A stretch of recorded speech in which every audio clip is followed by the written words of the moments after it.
This Torah class is brought to you by TorahAnytime.com. Part 2, Sefer Daniel. We continue from where we left off last week. In Sefer Daniel, remember, we talked about the 3 exiles of Am Yisrael after the destruction of the first Beit HaMikdash. Everyone pay attention over here. Focus should be over here. When Beit HaMikdash was about to be destroyed 19 years before, if you remember, we had the king Yehoyakim. Yehoyakim, we said, was he a tzaddik, was he a rasha? He was rasha. Yehoyakim was an evil king. He did terrible things. He had tattoos. He went and burnt Megillat Echa. He introduced Avodah Zarah into Am Yisrael. Hand out the tickets afterwards. You don't need to hand it out now. He introduced Avodah Zarah into Am Yisrael. He went ahead and all of the things that he did were against what the prophet, the Navi, said to do. And therefore, HaKadosh Baruch Hu punished Yehoyakim. He was handed over to the enemy and he died. And he didn't get proper burial. Forever. For the rest of time, he wasn't buried. Afterwards, we had Yehoyachin, which was 7 years later. King Yehoyachin, he was in charge, and he also rebelled against Nebuchadnezzar. He also rebelled, and then what happened was, indeed, also at that point in time, HaKadosh Baruch Hu brought suffering into Am Yisrael, and that was the second exile, the second group of people, which included Mordechai, which included Yehezkel. All of these individuals were included in that they were also gone ahead and they were exiled. The third group was the group of Tzidkiah. Tzidkiah was the righteous king. He was a tzaddik for most of the time. Although he did some things that were off, but most of the things he did were tzaddik. And at his time, it was already too late. The Beit HaMikdash was destroyed. He was sent into exile. He had a very difficult time in exile. And the rest of Am Yisrael, the majority of Am Yisrael was taken into exile to the land of Bavel. You have a question? So for the first 2 exiles, the first one was Yehoyakim. Yehohakim. And then the second one is Yehohakim. Yachin, his son. Oh. So he pretty much named his son after him. Yes. Yehoyachin was the son of Yehoyakim. Okay. So the famous question that people ask is, where was HaKadosh Baruch Hu during the exile? Where was HaKadosh Baruch Hu? And there's actually a story that says that one time, to highlight the cruelty of Nebuchadnezzar. Nebuchadnezzar, Rabbi Avraham, downstairs there's the whole program. You could go down there. It's fine. Yeah, have fun with them. Rabbi, what's it called? Where was I up to? It says by Nebuchadnezzar that he had, one time he was sailing by the sea. And in the sea, it says that he saw that there were a group of Jews. What did he decide to do? He saw that they were just walking around. Nothing going on. They weren't working hard. They were just sitting there.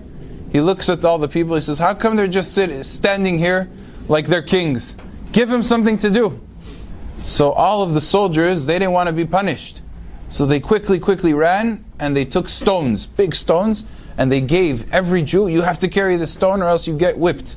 And all the Jews started having to carry all these heavy burdens that they didn't want to carry, and they were crying. It was terrible for them. HaKadosh Baruch Hu was in Shamayim. Now first of all, you see the cruelty. Look how cruel he was.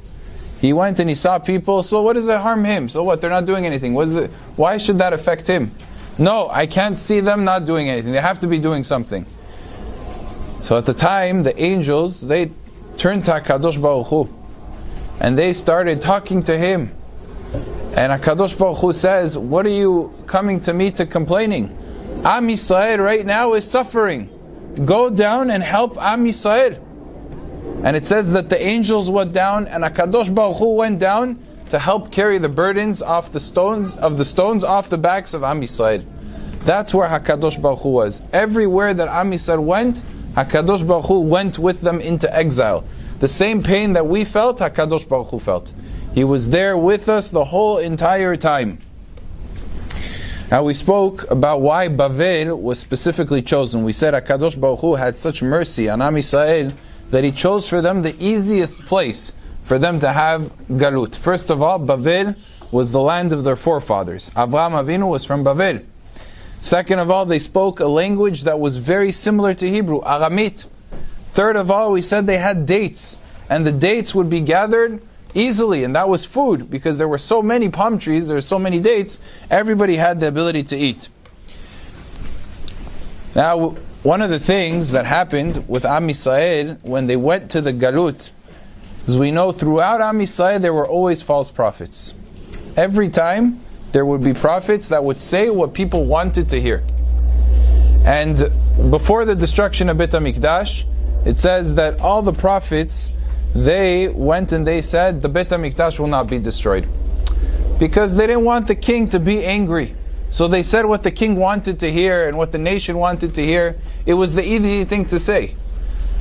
The Beit HaMikdash wasn't going to be destroyed. The only prophet, who knows? The only prophet that said the truth. Who? Daniel was not in the level of prophecy. Not Daniel. Yirmiyahu. Yirmiyahu said that the Beit HaMikdash was going to be destroyed. And nobody wanted to hear that. Nobody believed him. Every time he would come and he would still say. Now that Beit HaMikdash was destroyed, those false prophets, even though they were wrong the first time, they said, don't worry, Beit HaMikdash was destroyed, but it's going to be rebuilt very, very quickly. Don't even settle down. Don't build yourself houses. Don't go and get married. Wait until you go back to Eretz Yisrael, because you're going to return really, really quickly. And you know what Yirmiyah said? He said, no. That's not the truth. HaKadosh Baruch Hu told me in the prophecy, Benu lachem batim, build for yourself homes. Get married. Settle down. Find yourself jobs. Because you're going to be here for another 70 years. And you have to make sure you're integrated. Now the Jews heard this. Were they happy? They weren't happy. They wanted to go back right away. Imagine a person gets kicked out of his house. And he has to live in a small little place. He doesn't have his own room with all his brothers and sisters, with everybody else. How does he feel? He wants to go back as fast as possible. He wants to get out of such a place. So Am Yisrael wanted to go home. And here's Yirmiyah saying, you're going to have to settle down. And don't pray for Bavel's destruction, because Bavel's destruction is your destruction. Bavel's peace is your peace. That's what Yirmiyah said, because this is where God wants you to be. And sometimes we have to realize, an important lesson here, we have to realize an important lesson from this story, that there are circumstances in life which is not ideal. It's not the best circumstance, it's not the circumstance that we might all prefer. But we have to say, HaKadosh Baruch Hu wants me to be in this situation. If God wants me to be in this situation, then that's the best situation. I have to settle down, and I have to appreciate, and I have to go ahead and live with the terms. Sometimes our parents tell us, you have to share a room with your brother. I have to share a room with my brother. Why should I share a room with my brother? If that's the circumstance, that's because of whatever the reasons are. If that's the case, we have to follow. If HaKadosh Baruch Hu says we have to be in Bavel, that means we have to be in Bavel. 70 years, and we do it. And that's what happened in the times of Yirmiyah. The Jews weren't happy, but at least they knew that there was an end in sight. After that, we're also in Galut. We're not living in Eretz Yisrael. We don't have Beit HaMikdash. We're also in exile. But we didn't have the merit to be told the exile is going to end in another 30 years, in 40 years. Only earlier generations, because they were great tzaddikim, they were able to be informed. The rest of the Galuyot, there was no indication when it was going to be over. Nebuchadnezzar came to Eretz Yisrael, and one of the things that were in the Beit HaMikdash were very important items. So some of the items, they were so important that they even got buried. HaKadosh Baruch Hu took, for example, the Aron that was built by Betzalel, the menorah, and they buried them. Many years before the destruction of Beit HaMikdash. In the time already of Hizkiah, it was buried, which was about 50, 100 years before the destruction of Beit HaMikdash. There was already a concern, and therefore Beit HaMikdash, these instruments were hidden. But some of the other instruments, which were very prestigious, for example, there were two pillars, referred to as Boaz and Yachin. These were pillars that were made out of gold, very beautiful. And that was something Nebuchadnezzar and his people took along with him. Additionally, there was a big mikveh. I don't know if any of you know, there was a square, basically like a big pool, with a circular top that was resting on top of cows, golden cows, that were all lined up around and holding up the mikveh. This was a massive pool. It was huge. And this is where they would go in to do tevilah. And that mikveh was something that was of beautiful design, and it was stolen, maybe piece by piece, because it was very big. So it was probably stolen piece by piece and taken to Bavel as well. So Nebuchadnezzar had with him a lot of the gold and a lot of the silver. And what did he do? One second. What did he do with Am Yisrael? The second they arrived in Bavel, he brought them to the temple of Avodah Zarah. He brought them to the temple of Baal. So you could imagine all of these great tzaddikim, like Daniel, Hananiah, Mishael, Azariah, all of these holy people, were told that they have to go now, and they have to go into the place of idol worship. Is a Jew allowed to go into a house of idol worship? No, it's asur. But what could they do? Anything that they were not going to listen, if they would not listen to Nebuchadnezzar, in one thing, he would have killed them. He wasn't afraid to kill anybody. There were heads rolling all over the place. In his, sometimes you're at home and you cut fruits, right? Watermelons, you cut vegetables, all these other things. There in his palace, cutting heads all the time. This person doesn't listen, chop off his head. Over here, put him in jail. All the time. It was like Nebuchadnezzar didn't care about killing people. It happened right in front of him all day. If you didn't say one thing, he didn't like it, that's it. The person will be dead. So Nebuchadnezzar said to all the Jews, they have to go to the place of Avodah Zarah. Why? To thank Avodah Zarah, meaning Nebuchadnezzar, he didn't recognize the reason he succeeded was because God told the Jews that Nebuchadnezzar would succeed. Many years before, God said that. He didn't care. To him, it was my success. It was the success of my Avodah Zarah. First he said his Avodah Zarah. Later on, he got so caught up that he viewed himself as God. He says, I'm the one. There is no Avodah Zarah. At first, though, he recognized his Avodah Zarah, which was called Baal. That's a Baal. The Avodah Zarah was referred to as Baal, and that's what he would worship. Nebuchadnezzar was a sophisticated man, though. He wasn't a simple person. He was intelligent. And he liked to be around people that were as smart as him, because it would make him feel important. So he had a top general whose name was Ashpenaz. Commanded Ashpenaz. He said, Ashpenaz, I want you to look through all these Jews, and you find me the best of the best. There's 6 requirements that I want them to fulfill. If they fulfill all of these requirements, you bring them to me. Find those people. He says, what is the requirements? The first one is they have to be perfect. Meaning they can't be blemished. They can't have a missing arm, or they're limping, or anything. They have to be perfect in the way they look. Not too fat or too skinny. Tam. Completely perfect. That's condition number 1. 2, they have to be beautiful. He wants only handsome. They could be smart, they could be strong. If they're not handsome, don't bring them to me. They have to look beautiful. It was known that the people of Yerushalayim, they had a beauty to them. They were beautiful people. So when Nebuchadnezzar destroyed Beit HaMikdash, many of the Jews were beautiful. Even if they went through a lot of suffering, they were handsome people. So that wasn't the hard condition. Another condition, he said, is they have to be familiar with all of science, all of the wisdom of the world. They have to be worldly. They have to know about the stars, they have to know about the sun, how trees grow, biology, chemistry, all of the different things. They have to know it, because if they're going to be in my palace, they have to be intelligent. They can't go ahead and get C's and D's in class and then come to me. Bring only the straight A students. Those are the ones I want to be. They have to be knowledgeable. 4th thing he said is they have to be quick to understand. They're going to learn a lot of new things. They're in a different culture, they're in a different place, and they have to be quick-minded. So they grasp things at a very fast pace. So I don't have to repeat myself when I tell them something. They should be quick in their understanding. Number 5, they have to have depth of knowledge. They have to know things so well that they're able to give it over to the next generation. They have to become so deep in their knowledge of things. So find people that are deep. And the final thing he said is they have to be strong individuals. They have to be people of physical strength, because sometimes what would happen in the palace of Nebuchadnezzar, there was certain times where the soldiers or the advisor, they had to stand up. And you couldn't move. Not just for like 5 minutes or 10 minutes, for hours. You just had to stand still without talking, without doing anything. Hours. You know how much it takes for a person to stand still without eating, without drinking, and just not moving whatsoever? It's a lot of muscle pressure. A lot of times we get a little bit tired, so we stand up.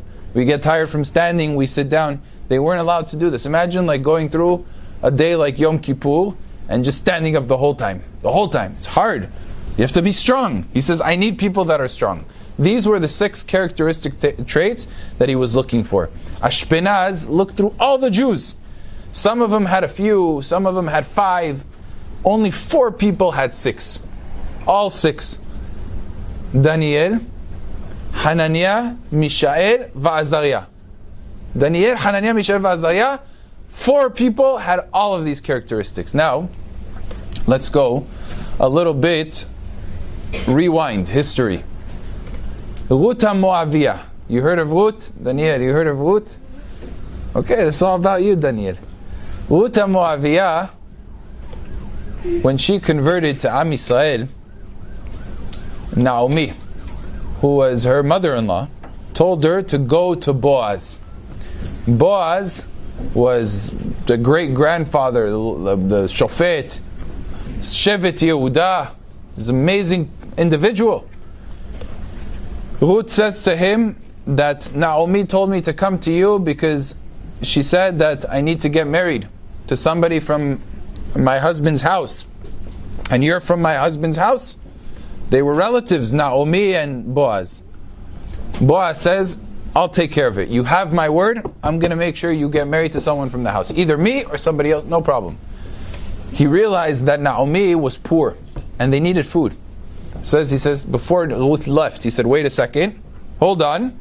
He went to the warehouses and took out 6 big bags of wheat and handed it to her. And then he says, 1 second, he took 6 stalks. You know, wheat, it comes in a stalk. And on the stalk, there's grain. He took 6 individual stalks. Each one of the 6 had 6 kernels of wheat. And he gave it to her. Ruth Moaviyah took it and said, thank you. What was Boaz doing over here? Why did he give 6? What was it representing? Why 6 bags with 6 stalks, with 6 grains? Why did he do all this? So the commentaries point out, Boaz, he saw Beruach HaKodesh. This woman was destined to have 6 great individuals in Am Yisrael. That each one of them will carry 6 amazing qualities. Who are the 6 people? David HaMelech was a descendant of Ruth. Daniel was a descendant of Ruth. Hananiah, Mishael, Va'azariah, descendant of Ruth. And the last one, we have not yet met, Mashiach Tzidkenu. Mashiach will be number 6 from Zera David HaMelech, from Ruth Moaviyah. Each one of them had those characteristics. Each one of them were great tzaddikim, humble. They were people that were handsome, people that were strong, people that were intelligent. All 6 of them. And that's what Boaz was connoting. Now, in truth, there's a little bit of a deeper message behind the number 6. You know, we're used to going on Shabbat, Sefer Torah, there's 7 aliyot. 7 different people go up to Sefer Torah on Shabbat. The most important aliyah is what? Shishi, the 6th aliyah. Why is the number 6 such an important number? Especially in the Kabbalah. So the Zohar writes, the 6 bushels and the 6 bags that Boaz was giving over to Ruth represented Shisha Sidrei Mishnah. It represented Torah Shebe'al Peh, the oral tradition, the entirety of the oral tradition. And what Boaz was actually saying is these people aren't going to just be physically strong and handsome and smart. They're going to be spiritually. The 6 qualities they're going to have are spiritual qualities that will make them so powerful. For example, take David HaMelech. When it came to Torah shebe'al peh, every time he would have a disagreement with anybody, even people that were much wiser than him, it says always the halakha followed David HaMelech. Always halakha followed David HaMelech. Why? Because Hashem imo. HaKadosh Baruch Hu was with him. Shekhinah was with him. David HaMelech, the ruling was always like him. Hananiah, Mishael, Azariah. Who are these people? Every day we pray from a siddur. This whole siddur was written by Anshe Knesset HaGedolah. They wrote the Shmona Esrei. They wrote all the blessings. When we say Birkat HaMazon, these blessings were instituted in their text, in their versions. The final version was Anshe Knesset HaGedolah. They were the ones to institute everything. And in Anshe Knesset HaGedolah, there were prophets, there were Hachamim. Daniel, Hananiah, Mishael, Azariah were the ones that instituted. They were part of the 120 people that were part of Anshe Knesset HaGedolah. They were one of the people that made the tefillah as we know it today. So we see their depth. Every word of the tefillah has depth and meaning to it beyond our understanding. Mashiach Tzidkenu, we don't have to say, it goes without saying. Mashiach is going to be a Torah scholar. So much so, they say a story, one time in Europe, there was a man named Shabtai Tzvi. I don't know how many of you know, Shabtai Tzvi in that time was considered to be a great rabbi. They looked at him and they said, wow, this person is such a great rabbi. He even claimed to his followers that he's Mashiach. He told them, I am Mashiach, and everybody has to follow me. And he would go from city to city. I am Mashiach, the time of the Galut is over. It's time to go and be redeemed. I'm from David HaMelech. He brought proofs that he's from David HaMelech. And a lot of people followed him. They believed him. There was a man at that time, this is the 1600s. His name was the Toreh Zahav. And he sent his students. He said to them, I want you to go and investigate. Is this person really Mashiach? Because maybe he's a great rabbi, he knows Torah, maybe he's Mashiach. Go and look after his actions. I want you to follow him for 3 days, day to day, minute by minute. Follow him everywhere he goes and report back to me. So the students of the Taz, they were great people. They knew Torah. They knew what was following halakha and what was not following halakha. 3 days they followed him. After the 3 days, they came back to the Toreh Zahav and they told him, we followed all of his actions and we couldn't find a flaw. Everything he did was al pi halakha. So Taz asked him, tell me, when he woke up in the morning, he did Netilat Yadayim? Yeah, he did Netilat Yadayim. He wore tzitzit? He wore tzitzit. When he put on his shoes, said, well, we actually noticed, we took it down on our journal, he put the left shoe first, and then the right shoe. So he put the left shoe before the right shoe? He's not Mashiach. He's not Mashiach. How do you know? Because the halakha says, a person who goes ahead and he's a righty, he has to put his right shoe on first, and then the left shoe. His shoe is righty or lefty, it doesn't matter. When it comes to putting on the shoes, right side before the left side.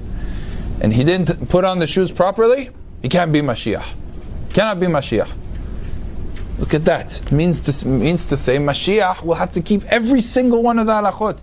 He has to be so knowledgeable in Torah, so perfect in Torah. If he makes one mistake, he can't be Mashiach, such a person.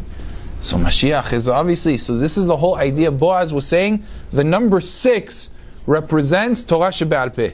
Shisha Sidrei Mishnah, a person who's capable. All 6 of these individuals were capable of reaching depth in the Torah like nobody else. There's a deeper message with the number 6. It says that when Adam HaRishon, first person to ever be created by God Himself, Adam HaRishon sinned, there were 6 things that he lost on account of his sin. 6 things, the Gemara says. The first of them, we know by Moshe Rabbeinu, when he came down from Har Sinai, what was special about him? What happened that was so unique when he came down from Har Sinai the last time? His face shines like the sun.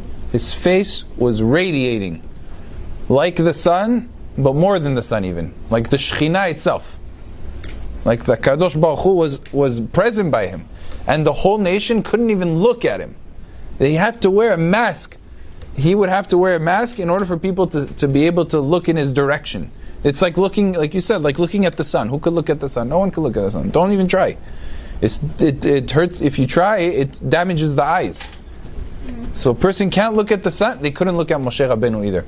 Adam HaRishon, before he sinned, he had a radiation about him, like the Shekhinah. Shekhinah was present. When he sinned, it left him. He lost out on the Shekhinah. That's number one. Number two, Adam was supposed to live forever. Not 1,000 years. Forever he was supposed to live. He was supposed to be alive till this very day. And when he sinned, by eating from the Etz Hadat, he lost that. He only lived 1,000 years, which is a long time, but it wasn't anything close to what he was supposed to live. The third of which, the height of Adam HaRishon. Adam HaRishon was taller than the tallest basketball player you've seen. There's a tall basketball player, the tallest one probably reaches the roof, the ceiling over here. The tallest basketball player. Adam HaRishon was taller than that. And when he sinned, HaKadosh Baruch Hu brought him down, brought his height down to like a regular person. That's why we're all not so tall. Otherwise, we'd all be in the NBA, right? The fourth thing that changed in the world was that the only things that grew in the ground were things that were productive. Before the sin of Adam, if you had something grow from the ground, you would either be able to eat it or to smell it. It would be good. There would be something productive. It would grow fruits. After his sin, thorns and thistles would start growing from the ground, and all of these other things that were damaging, that were poisonous, poison ivy, all these other things started developing. Number 5, the fruits. Today we have trees that produce fruits and trees that don't produce fruits. Back then, all the trees produced fruits. There was no such thing as a tree that doesn't produce fruits. And the final thing is the sun that we have today is nothing compared to the sun that existed in Gan Eden. The light was more brilliant, more bright, more beautiful than the light we have today. And that was hidden after the sin of Adam HaRishon. After Adam HaRishon sinned, that left. The Zohar mentions all of these things. It says Adam HaRishon lost each one of these because of Adam HaRishon. But Boaz was saying something to Ruth. He said, you're going to have children like David HaMelech, like Daniel, like Hananiah, Mishael, Azariah, like Mashiach, that each one of them will bring back an element that was lost by the sin of Adam HaRishon. Each one of them will contribute to the repairing of the sin until Mashiach comes and he'll do the final reparations. V'nigmar. The world will restore itself to that original beauty that existed because of the children of Ruth. Those were the 6 bags that he gave with the 6 bushels, with the 6 grains on top of each stalk. That was it. He was connoting this message. Yes, Jonathan. When he said that the third thing that Adam lost when he ate from the tree was his height, I thought that he was tall even when he died, and Hashem lowered the height after the Mabul. He was still tall, but he wasn't as tall. As tall as he was before. Yeah, because he wasn't as tall. Because a lot of people, sometimes people are telling me that Adam was so tall that they had to fold him in half. And the Me'arat HaMachpelah, some explain that way, but that's it could be that it means it literally, or it means it figuratively. That could be figuratively, meaning to say Adam HaRishon, his capabilities. It says, like, for example, it says by Avraham Avinu, he was as tall as 84 men. Oh, was he really as tall as 84 men? That's not what it means. It means he was capable to accomplish as much as 84. Height is a form of achievement. So he was able to achieve the same thing that 84. Who is 84? The people that were written in Sefer Bereshit before him, 84 people were written ahead of him. There are 84 people, names that were listed in Sefer Bereshit. He was the equivalent of the accomplishment of all of those people combined. Meaning that's how great he was. That's what it means. It doesn't mean literally it was tall as 84 people. So it means that Adam HaRishon was folded, means to say that because he sinned, he wasn't capable of achieving what he otherwise would have been capable to achieve. Eliyahu. How could Adam be so tall? What's the problem? Like if he went into a house, how could the house be tall? He built a big house. Yeah, he won't have a small house. He'll have a big house. A big person could build a big house. A small person builds a small house. Yeah. Who buried him and who folded him? Yeah. I assume his children. Yeah, Sivan. Can't make it happen. Why don't they have wood? Trees. Of course they had wood. What did Noah make a teva out of? He made it out of wood. Yeah, but Let's continue. Rabbi, Yeah. didn't Adam's children kill each other? Yes. Oh yeah. But there was still shit. Oh, so how did they bury him if they were dead before? No, not those children. He had shit and he had grandchildren. Those are children. Okay. So we continue. One of the things that Nebuchadnezzar then commanded, once Daniel, Hananiah, Mishael, and Azariah were chosen, they were very young. We said they were 15 years old. They were extremely young. He said to Ashpenaz, you're going to train them. For 3 years, you're going to train them etiquette of how to be in the throne of the king. You can't do whatever you want in the king's throne, palace. You have to make sure you follow the guidelines and the rules. You have to be in touch with the culture and how you're supposed to greet yourself and how you're supposed to greet others. And all of the rules that pertain, they have to learn. So for 3 years he spent, Ashpenaz, teaching them, explaining to them, feeding them. It says that they had to go ahead and he commanded the officers to give them good food so that they become strong. And they should be even stronger than they are already. And all of this was a form of training them to be ready for the palace. He even went ahead and he changed their names. It says each one, Daniel, Hananiah, Mishael, and Azariah, were given different names. For example, Daniel was renamed to Belshazzar. Belshazzar, that was his name. Why did he call him this? Bel, we already said, is the name of Avodah Zarah. Shatzar means wisdom in Aramit. It means a person who's wise. He says this person has wisdom of Baal. Now you think Daniel was excited about the change of name? His name is Daniel. Daniel is an amazing name. And now they're changing it to some Avodah Zarah. Why do you think Nebuchadnezzar would do such a thing? Very simple. A name represents the person. He saw Daniel, Hananiah, Mishael, and Azariah. They're Jewish. They study Torah all day. They keep mitzvot. How are they going to become one of us? How are they going to integrate? How are we going to get them to connect to the culture? He says, I have to change their names. The names represent the person. When a person has a Jewish name, it's important. If Baruch Hashem, we were given Jewish names, we have to use our Jewish names. Sometimes people go by their non-Jewish names. They go like, my name is Michael. What is Michael? Michael. Michael. Right? People use English names when they should use Hebrew names. Right? You have, what else is there? All the names. Joseph. Joseph. Yosef. I'm Yosef. Very good. Chazak u'baruch. Everybody has examples. He wanted them, the whole point was he wanted them to lose their Jewish identity. He says, why do I need them to remain Jewish? I want them to be part of our culture. Let them forget about their Torah. Let them forget about the mitzvot. Baruch Hashem, Daniel, Hananiah, Mishael, and Azariah, they didn't listen to Nebuchadnezzar. It's true, when they were in the palace, they didn't have a choice. What's your name? Belshazzar. But then they would go home to Am Yisrael, and they would go to Bet HaKnesset, and they go Bet Midrash. What's your name? Daniel. My name is Daniel. Only to Nebuchadnezzar, they were known as Belshazzar. He was hoping that that would be the case. You know, he wasn't the only king that did this. We find in the Torah, almost a few weeks from now, when Yosef HaTzadik comes in front of Paro Melech Mitzrayim, and Paro says, wow, you're so wise, you're so smart, I'm going to appoint you second in command.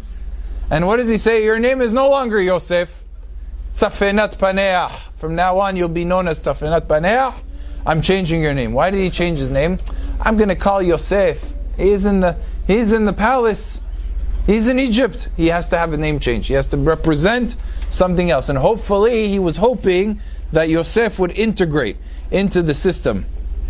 But that wasn't the case. Yosef was a tzaddik. Daniel, Hananiah, Mishael, Vazaya.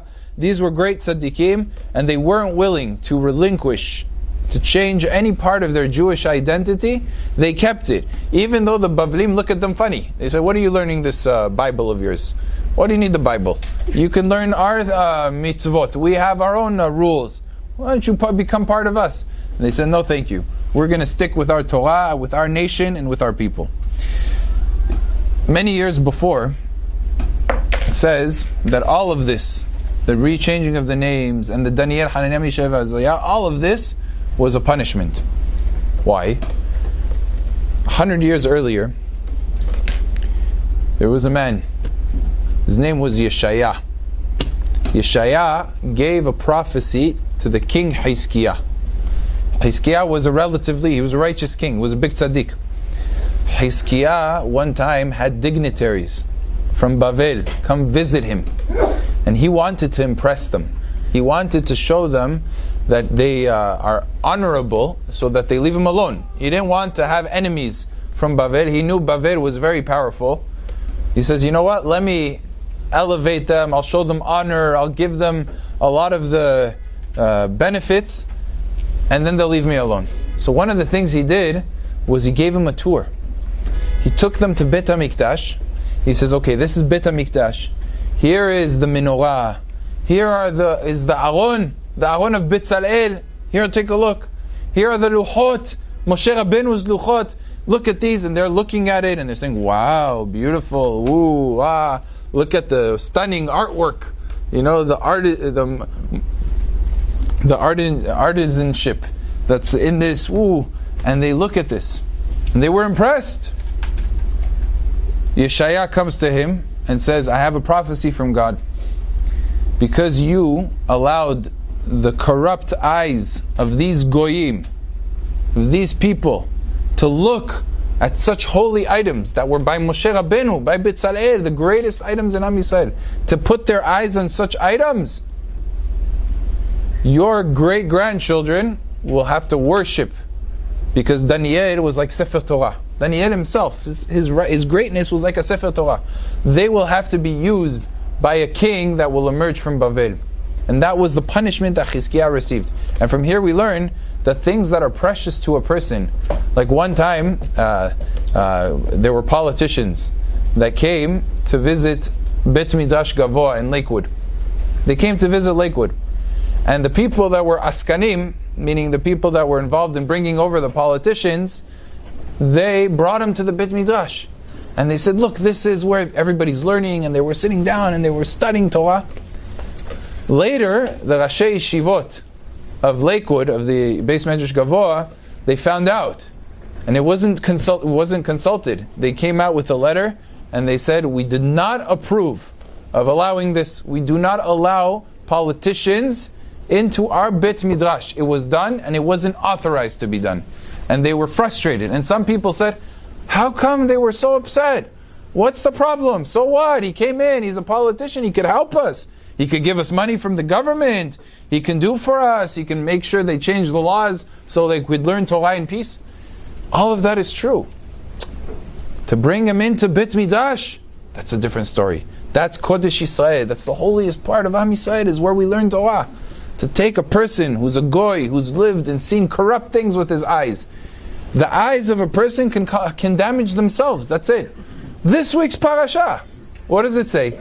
That Esav came, and all of the Shevachot, all of Bilha, Zilpa, the children, what did they do when Esav came? They bowed to Esav.